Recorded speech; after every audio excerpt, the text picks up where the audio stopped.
Hello നമസ്കാരം. ഞാൻ സിനി സുരേഷ്, നിങ്ങളുടെ സ്വന്തം സിനി ടീച്ചർ. എൻ്റെ 2 വീഡിയോകൾ കഴിഞ്ഞ ദിവസം ഇട്ടിരുന്ന വീഡിയോകൾ, കഥകൾ നിങ്ങൾ കേട്ടു, നിങ്ങൾ കണ്ടുവെന്ന് ഞാൻ കരുതുന്നു.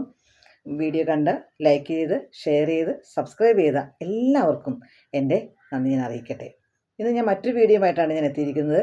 പക്ഷേ ഇന്ന് കഥയല്ല, എൻ്റെ ഒരു അനുഭവത്തിൻ്റെ വെളിച്ചത്തിൽ നിന്ന് കുറച്ച് കാര്യങ്ങൾ നിങ്ങളുമായിട്ട് ഷെയർ ചെയ്യാൻ വേണ്ടിയിട്ടാണ് ഞാനിപ്പോൾ വന്നിരിക്കുന്നത്.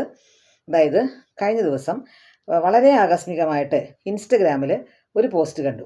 ഒന്നല്ല, 2 പോസ്റ്റ് കണ്ടു. അപ്പോൾ അതെന്നെ ഒത്തിരി ആകർഷിച്ചു അത് കണ്ടപ്പോഴേക്കും.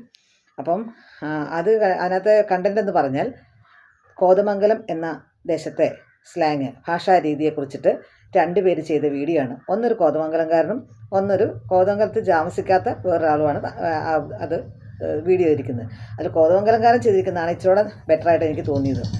അപ്പോൾ അത് കണ്ടപ്പോഴേക്കും എനിക്കുണ്ടായ ചില അനുഭവങ്ങളാണ്. എനിക്ക് നിങ്ങളോട് പങ്കുവയ്ക്കാതിരിക്കാൻ പറ്റത്തില്ല. കാരണം എൻ്റെ ഭാഷ, എൻ്റെ നാട്ടിലെ ഭാഷ ഇത്രയ്ക്ക് ഡിമാൻഡോ, കോതമംഗലം ഭാഷയ്ക്ക് ഇത്ര ഡിമാൻഡോ എന്ന് ഞാൻ വിചാരിച്ചു. കാരണം എന്നിൽ നിന്ന് ഇന്ന് നഷ്ടമായ എന്ന് എനിക്ക് നല്ല ബോധ്യമുള്ള ഒരു ഭാഷയാണ് കോതമംഗലം ഭാഷ. എനിക്കത് ഇപ്പോൾ സംസാരിക്കാൻ ഇഷ്ടപ്പെടുന്നു. ഞാൻ ഇത്രയ്ക്കും എല്ലാവർക്കും ഇഷ്ടമായിരുന്നു എന്ന് ഒരു കാലത്ത് എനിക്ക് ആ ഭാഷാരീതി മാറ്റിപ്പിടിക്കാൻ വേണ്ടിയിട്ട് ഞാൻ ഒത്തിരി ശ്രമിച്ചിട്ടുണ്ടായിരുന്നു. അപ്പോൾ ചില കാര്യങ്ങൾ ഞാൻ നിങ്ങളുമായിട്ട് പറയാം. അതായത് ഞങ്ങളുടെ നാട്ടിലെന്ന് പറഞ്ഞാൽ തികച്ചൊരു ഗ്രാമപ്രദേശമാണ്. അപ്പോൾ അവിടെയുള്ള ആളുകളുടെയൊക്കെ സംസാര രീതി, ഓരോ നാട്ടിനും ഓരോ സംസാര രീതിയുണ്ട് അല്ലേ. അപ്പോൾ കുട്ടിക്കാലം മുതൽക്ക് എൻ്റെ വീട്ടിൽ ഏറ്റവും കൂടുതൽ കോതമംഗലത്തെ എൻ്റെ സ്ലാങ് ഉണ്ടായിരുന്നത് എനിക്കായിരുന്നു. അപ്പം അമ്മയുടെ വീട് ആലപ്പുഴ ജില്ലയിലാണ്. അമ്മയുടെ വീട്ടിലേക്ക് ചെല്ലുമ്പോഴേക്കും അമ്മാവന്മാരും ചിറ്റന്മാരും ഒക്കെ എന്നെ കളിയാക്കും. കാരണം എൻ്റെ സംസാരം കേൾക്കുമ്പോൾ ദേ കടക്കണ അവിടെ പോണ് എന്നൊക്കെ പറഞ്ഞ് അങ്ങനെയുള്ളൊരു രീതി ആകുമ്പോൾ എന്നെ എപ്പോഴും കളിയാക്കുമായിരുന്നു.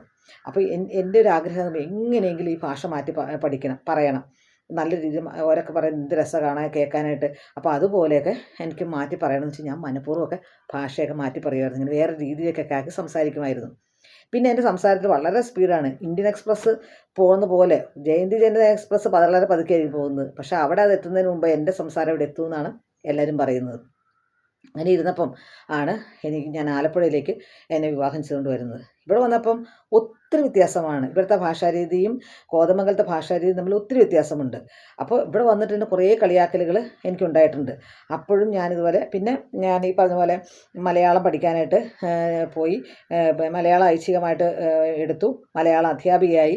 അപ്പോഴത്തേക്കും കൂടുതലും മലയാള ഭാഷ എങ്ങനെയാണ് വ്യത്യാസം എന്താണെന്ന് കൂടുതലും ശാസ്ത്രീയപരമായിട്ട് മനസ്സിലാക്കാൻ സാധിച്ചു. അപ്പോഴും എൻ്റെ ഭാഷാരീതി ഞാൻ മാറ്റാൻ ശ്രമിച്ചുകൊണ്ടിരിക്കുന്നു.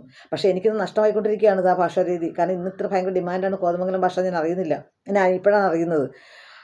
പക്ഷേ എന്നാലും എനിക്കിപ്പോൾ ആലപ്പുഴ ഭാഷയില്ല, കോതമംഗലം ഭാഷയില്ല. നിങ്ങൾ ഈ വീഡിയോ കണ്ടുകൊണ്ട് കമൻറ്റ് ചെയ്യണം എനിക്കിപ്പോൾ ഏത് ഭാഷയാണെന്ന്, ഏത് രീതിയാണെന്ന് പറയണം.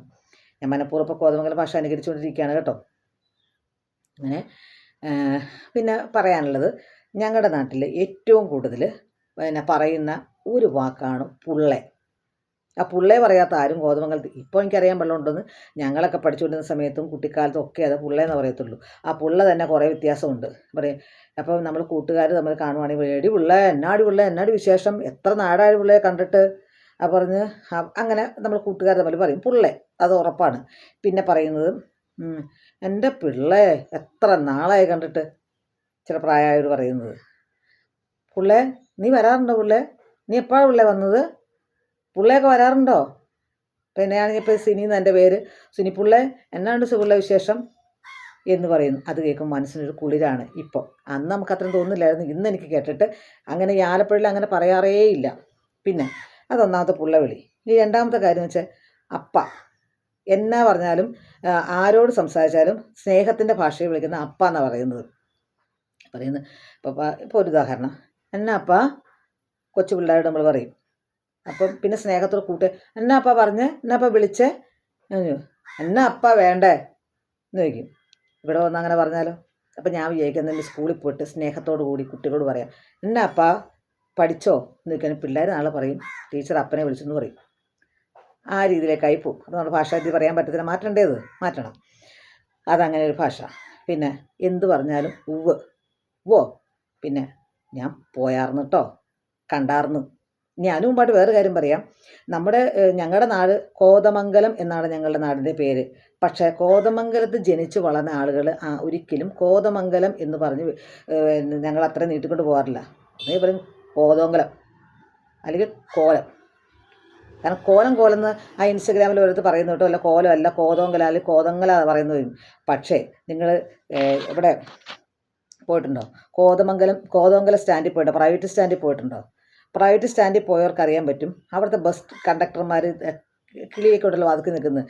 അവർ പറയും, അവരിങ്ങനെ ബസ്സിൻ്റെ വാതിൽക്ക് നിന്നോ വിളിച്ചിങ്ങനെ, ഒരു കാട്ടിലും അങ്ങനെ ഉണ്ടെന്ന് എനിക്ക് തോന്നുന്നില്ല, വിളിച്ച് ഇനി മോക്ഷ ഉണ്ടായിരിക്കും അല്ലെങ്കിൽ പെരുമ്പാവൂരുണ്ടായിരിക്കും. പക്ഷേ കോതങ്കലത്താണ് ഏറ്റവും കൂടുതലുള്ളത്. കോലം കോലം കോലം കോലം കോലം എന്ന് പറയും. മൂവാറ്റിൽ നിന്ന് കോതമംഗലം ബസ് പോകുന്ന കിളികൾ പറയുന്നതാണ് കോലം കോലം കോലം എന്ന് പറയും. പിന്നെ ഇവിടെ വരുമ്പോഴേ പൂത്താങ്കട്ട് വിളിക്കുന്നത് എന്തുവാണെന്ന്, വടാട്ടുപാറ. പിന്നെ അങ്ങനെ അങ്ങനെ അങ്ങനെ പോകുന്നു. അപ്പോൾ കോലം എന്ന് പറയുന്നത് മിക്കവാറും ബസ് കണ്ടക്ടർമാരാണ് അങ്ങനെ പറയുന്നത്. പിന്നെ ബസ് കയറുമോ എന്ന് ചോദിക്കുക. ബസ് കയറി കഴിയുമ്പോഴേക്കും ബസ്സിലെ നാച്ചി വേണ്ടേ, എടാച്ചി ഇറങ്ങണ്ടേ എന്ന് പറയും. സത്യം പറഞ്ഞാൽ എൻ്റെ മോളെയും കൊണ്ട് ബസ്സിൽ കയറി കഴിഞ്ഞാൽ വല്ലതും അടി കിട്ടാതെ ബസ്സിൽ നിന്ന് ഇറങ്ങേണ്ടി വരും. കാരണം അവൾക്ക് ചിരി സഹിക്കാൻ പറ്റില്ല. അവൾ ആലപ്പുഴക്കാരിയാണല്ലോ. അവൾ പറയും, എന്തുവാ അമ്മ ഈ പറയുന്നത്, ഞാൻ മിണ്ടായിരിക്കും അവിടെ എന്ന് പറഞ്ഞാൽ അവിടെ വഴക്ക് പോയി. കടയിൽ കയറാലോ, ചെന്ന് എന്നാച്ചി വേണ്ടേ, ഏത് കളറാച്ചി വേണ്ടേ, ഇതാണ് അവിടുത്തെ ഭാഷ. പക്ഷെ ഒരു രസമല്ല അത് കേൾക്കാനിട്ടത്. പിന്നെ പറയും കണ്ടാർന്നു കേട്ടോ, നീ വൻ്റോടാ, നീ പോൻ്റോ. അതുപോലെ കോതമംഗലത്ത് പോയോ എന്ന് പറയത്തില്ല. എവിടെ പോവാ ചേച്ചി? കോതമംഗലം പോവാ. ആര് പോകുന്നു? ഞാനാണ് പോകുന്നത്. പക്ഷെ കോതമംഗലമാണ് അവിടെ പോകുന്നത്. അതൊക്കെ ഇപ്പോഴാണ് മനസ്സിലാവുന്നത്. പക്ഷെ അത് രസമാണ് പറയുന്നത്. എൻ്റെ നാടിനെ ഞാൻ ഒരിക്കലും കുറ്റം പറയത്തില്ല. അവിടെ നാട്ടുഭാഷാ രീതിയും ഒക്കെ രസമാണിത്. പിന്നെ ഒന്ന് രണ്ട് കാര്യങ്ങൾ വേറെ പറയാം. പുള്ളേ പറഞ്ഞു, അപ്പ പറഞ്ഞു, പിന്നെ കണ്ടാർന്നു, കേട്ടാർന്നു, പോയാർന്നു, വന്നാർന്നു, എല്ലാം ആർന്നു ചേർന്ന് ഞങ്ങൾ അവസാനം അങ്ങ് പറയും. അതാണ് ഞങ്ങളുടെ ഒരു സംതൃപ്തി. പിന്നെ പറയുന്നത് എന്ത് ചോദിച്ചാലും ഉവ്. പിന്നെ എന്താ വെച്ചാൽ എന്തെങ്കിലും അതിശയകരമായ കാര്യങ്ങളിലേക്കും നമ്മൾ പറയും ആണോ, അതെയോ അല്ല അതെ എന്ന് പറയില്ലേ. പക്ഷെ ഞങ്ങളങ്ങനല്ല, അതെയോ. ഇപ്പം വാട്സാപ്പ് ഗ്രൂപ്പിലൊക്കെ മെസ്സേജ് അയക്കുമ്പോഴേക്കും വാട്സാപ്പിലൊക്കെ മെസ്സേജ് അയക്കത്തില്ലേ, അപ്പോഴും അവർ എൻ്റെ കൂട്ടുകാരൊക്കെ എഴുതുന്ന അതെയോ എന്ന് എഴുതുന്നത് ATHEO, അതെയോ, അതേന്ന് അല്ലെങ്കിൽ ആണെന്ന് പറഞ്ഞാൽ മതി. അതങ്ങനെ വരണം. പിന്നെ എത്ര പ്രായമുള്ളവരാണെങ്കിലും പ്രായം കുറഞ്ഞവരാണെങ്കിലും നമ്മൾ സംബോധന ചെയ്യുന്നത് ചേട്ടൻ പുള്ളി, അനിയൻ പുള്ളി, അത്. പിന്നെ കരോട്ട വീട്, താഴത്തെ വീട്, അതവിടെ പൊക്ക പ്രദേശം താഴത്തെ പ്രദേശമാണല്ലോ. പിന്നെ എന്നെ കാട്ടണത് എന്തായി കാണിക്കുന്നത് പറയുന്നത്, എന്നാന്ന് ഈ കാട്ടണത്. പിന്നെ അവക്കടെ അമ്മയുടെ, പിന്നെ അവളുടെ അമ്മയുടെ എന്ന് പറയത്തില്ല, അല്ലെ അവളുടെ വീട്ടിൽ എന്ന് പറയില്ല, അവക്കടെ വീട്ടിൽ. ഇതൊക്കെയാണ് ഈ പേര്. അങ്ങനെ വ്യത്യസ്തമായ ഒത്തിരി ഭാഷാ രീതികൾ അവിടെയുണ്ട്. അതിൽ ഏറ്റവും എന്നെ സ്വാധീനിച്ച, എൻ്റെ കയ്യിൽ നിന്ന് വിട്ടുപോകും. പിന്നെ ഓരോ സാധനങ്ങളുടെ പേരുകൾ. ഇപ്പം മടൽ, പിന്നെ നമ്മുടെ തെങ്ങിൻ്റെ ഓലയുണ്ടല്ലോ, ആ ഓലയ്ക്ക് അവിടെ മടലെന്നാണ് പറയുന്നത്. പിന്നെ ഓലയുടെ അറ്റത്തുള്ള സാധനമില്ലേ, മടക്കലപ്പത്തി, മടക്കല, അങ്ങനെയുള്ള കാര്യങ്ങളൊക്കെ അവിടെ പറയുന്നുണ്ട്. പിന്നെ വേറെ രസകരമായ സംഭവം എന്താണ്, ചെറിയ വഴികൾക്കൊക്കെ അവിടെ പറയുന്നത് തൊണ്ടെന്നാണ് പറയുന്നത്. ഞാനിവിടെ ആലപ്പുഴ വന്നപ്പം എന്നോടൊരാൾ വഴി ചോദിച്ചു, ചേച്ചി അതിലൂടെ പോകുന്ന വഴി ഏതാണെന്ന് ചോദിക്കുകയാണ്. ഇപ്പോൾ ഇവിടെ ആലപ്പുഴയിൽ എല്ലാം എന്ത് പറഞ്ഞാലും തെക്കും വടക്കും പടിഞ്ഞാറും ഒക്കെയാണ് പറയുന്നത്. എനിക്കിവിടെ വന്നിട്ട് ഇപ്പോഴും 27 വർഷമായിട്ട് തെക്കും വടക്കേന്ന് എൻ്റെ വീട് നിൽക്കുന്ന സ്ഥലം എനിക്കറിയാം. കാരണം റോഡിൻ്റെ അപ്പുറത്ത് കടലായതുകൊണ്ട് ആ ഭാഗമാണ് അത് പടിഞ്ഞാറും, ഞാൻ കിഴക്ക് വശത്തുമാണ് എനിക്ക് മനസ്സിലായി. റോഡ് തെക്ക് വടക്കാണെന്ന് മനസ്സിലായി. അതുകൊണ്ട് അത്. പക്ഷേ മുറിയിൽ ചെയ്യുന്ന ഓരോ സാധനങ്ങളുടെ കാര്യങ്ങൾ പറയുമ്പോൾ ആ തെക്കേ മുറിക്കകത്ത് വടക്കേ അലമാരിൽ കിഴക്കേ അറ്റത്ത് ഒരു സാധനം ഇരിപ്പുണ്ടെന്ന് പറഞ്ഞാൽ എനിക്കറിയാൻ പാടില്ല ഇപ്പോഴും. അങ്ങനെ ഇരിക്കുന്ന എന്നോട് വിവാഹം ചെയ്തുകൊണ്ട് വരുന്ന സമയത്ത് ഒരാളെന്നോട് ചോദിക്കുക, ചേച്ചി അവിടേക്ക് പോകുന്ന വഴി ഏതാണ് എന്ന് എന്നോട് ചോദിക്കുകയാണ്. അപ്പം ഞാൻ പറയുകയാണ്, ഇതിലൂടെ അങ്ങ് കുറച്ച് പോയിട്ട് അവിടെ തൊണ്ടുണ്ട്, ആ തൊണ്ടിക്കൂടെ അങ്ങ് പോയെന്ന്. ഇവർ ചേച്ചി എന്നെ തൊണ്ടിക്കൂടെ പോകണം. അപ്പം അമ്മായിമ്മ പറഞ്ഞു, ഇവളെന്നെ ഇപ്പം തൊണ്ടിക്കൂടിയെ തെണ്ടിന്നാണ് വിളിച്ചിനി എന്നൊക്കെ പറഞ്ഞ് കളിയാക്കിയാണ്. അപ്പം എൻ്റെ ഹസ്ബൻഡിനോട് പറഞ്ഞു, മേലാൽ എന്തെങ്കിലും ചോദിക്കുമ്പോൾ അറിയാവുന്ന രീതിയിൽ മാത്രം മറുപടി പറഞ്ഞാൽ മതി, നിങ്ങളുടെ ഭാഷ ഇവിടെ എടുത്തുകൊണ്ട് വരരുത്. അങ്ങനെ ഞാൻ എൻ്റെ ഭാഷാ രീതികൾ മാറ്റാൻ ശ്രമിച്ചത്. പിന്നെ പ്രത്യേകിച്ച് സ്കൂളിൽ പോകുമ്പോൾ പ്രത്യേകിച്ച് മലയാള ഭാഷയാണ് കൈകാര്യം ചെയ്യുന്ന കാരണം നമ്മൾ നല്ല രീതിയിൽ മലയാളം പറയണമല്ലോ. അങ്ങനെ കടിച്ചു പിടിച്ച് അവസാനം എൻ്റെ ഭാഷാ രീതി എനിക്ക് കൈവിട്ടു പോയി. ഇപ്പോൾ എനിക്ക് നഷ്ടം തോന്നുന്നു. എനിക്കിപ്പോൾ തോന്നുവാണ് ആ കോതമംഗലം ഭാഷ മതിയായിരുന്നു, അത് പറയാൻ എനിക്കൊരു സ്റ്റാറാവുമായിരുന്നു. എന്നാലും ഞാൻ ഇനി വീണ്ടും എൻ്റെ ഭാഷ, എൻ്റെ സ്ലാങ് ഞാൻ പറയാനായിട്ട് ശ്രമിക്കാൻ തുടങ്ങിയാണ്. അപ്പോൾ നിങ്ങൾ കമൻറ്റ് ചെയ്യണം, എൻ്റെ ഭാഷയ്ക്ക് എന്തെങ്കിലും വ്യത്യാസമുണ്ടോ, ഞാൻ ഏത് ഭാഷയിലാണ് സംസാരിക്കുന്നത്, ഏത് ഭാഷാ രീതിയാണ്. കോതമംഗലംകാർ പ്രത്യേകിച്ച് പറയണം, എനിക്ക് കോതമംഗലത്തെ ഭാഷയുണ്ടോ എന്ന് ഒന്ന് പറയണം.